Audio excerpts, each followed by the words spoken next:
Happy New Year.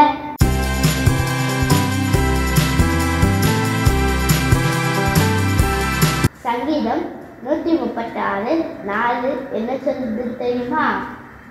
ஒருவர பெரிய சிங்களை செய்கள் துணிங்க அவர் கிருபை என்னுமுள்ளது. Friends எல்லாம் நல்லா இருக்கீங்களா?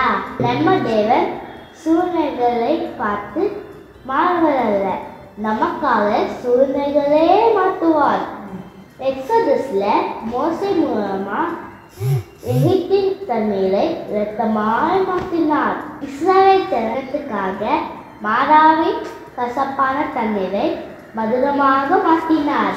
கானான் பிரயாணத்துல வெறும் தண்ணீரை திராட்சரசமாய் மாற்றினார். அதனால சூழ்நிலையை பார்த்து கலங்காதீங்க, ப்ரேயர் பண்ணுங்க. அவர் சித்தத்தின்படி நமக்காக எல்லாவற்றையும் விஜயமாக மாற்றுவார். Happy new year. பாய்.